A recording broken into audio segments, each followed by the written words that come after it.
इस वीडियो में हम बात करेंगे कि आत्मा होती है तो साइंस की दृष्टि से, साइंस से, वैज्ञानिक साधनों से वो सिद्ध क्यों नहीं होती। यदि वो सिद्ध नहीं होती है तो कैसे मान ले कि वो होती है।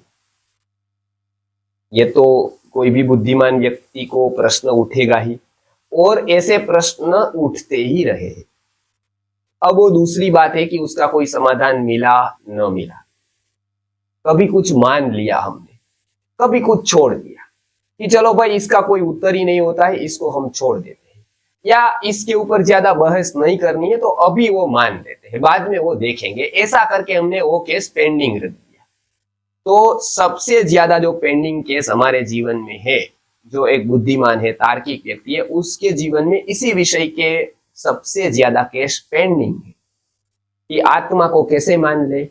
साइंस की दृष्टि से वो सिद्ध नहीं होती है। फला फला वैज्ञानिक ऐसा कहता है, फला फला वैज्ञानिक कहता है कि आत्मा है ही नहीं। और हम जब अनुभव करते हैं अंदर से तो बहुत सारी संस्थाएं इसके ऊपर एलिगेशन करती है कि आत्मा तो होती नहीं है, ये केवल बकवास है, अध्यात्म जैसी कोई चीज ही नहीं है, सब कुछ है वो यहाँ पर है, पूर्व जन्म जैसा कुछ होता ही नहीं है। तो इस पे हम क्या करें, क्या माने, सत्य क्या है? ऐसे प्रश्न अनेक लोगों के हमारे सामने आते हैं हर एक कार्यक्रम।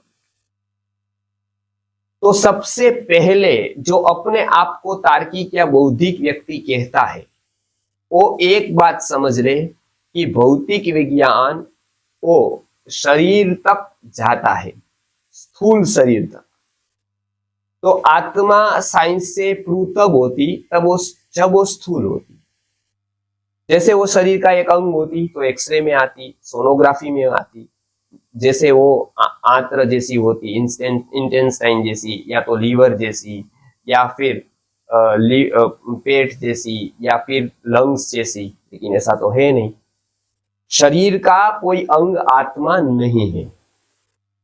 शरीर के अंग, उपांग, मल, धातु सबसे भिन्न आत्मा है। इसके लिए आप ये अपेक्षा न रखें कि साइंस में कोई इंस्ट्रूमेंट से उसका पता चल जाएगा। उसका पता इसलिए नहीं चलेगा क्योंकि वो है नहीं, ऐसा नहीं है। उसका पता इसलिए नहीं चलेगा कि जो नापने वाला साधन है वो बहुत बोना है। वो स्थूल को देख सकता है, सूक्ष्म को नहीं। भले ही कितना भी छोटा हो, लेकिन अंत में वो स्थूल है। बाल कितना भी छोटा हो जाए, अंत में वो स्थूल है। हाथ पकड़ सकते हैं, देख सकते हैं।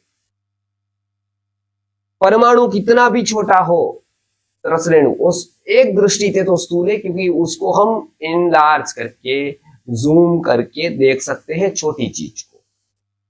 छोटा कंकर भी उस दृष्टि से तो स्थूल है। लेकिन आत्मा का अस्तित्व ही अलग है, मन का अस्तित्व ही अलग है। उसको केवल हम अनुभव कर सकते हैं, उसका परिणाम देख सकते हैं, उसको नहीं देख सकते। जैसे इलेक्ट्रिसिटी है, तो आप कहेंगे कि जैसे मुझे ट्यूबलाइट दिखती है वैसे इलेक्ट्रिसिटी भी दिख जाए, तो ये क्या आपको संभव रहेगा? कोई भी साइंस उसको ऐसा नहीं दिखा सकता है, क्योंकि वो देखने की चीज ही नहीं। हाँ, वो ये दिखा सकता है कि आप अनुभव करो, इधर हाथ लगाओ, हाथ लगाने पर आपको झटका लगे, तो वो झटका सिद्ध करेगा कि ये इलेक्ट्रिसिटी है। उसी तरह का यदि आपको झटका लगे, उसी तरह का यदि आपको अनुभव लगे, वो झटका बाहर लगता है इलेक्ट्रिसिटी का, इसके लिए सब लोग मान लेते हैं। लेकिन आत्मा जैसी भी चीज है, मन जैसी भी चीज है, उसका झटका अंदर लगता है। और बहुत सारी यहाँ की मानव बस्ती है, वो अंतर जागृति नहीं है, इसके लिए वो झटकों का तो उसको कुछ पता ही नहीं होता है।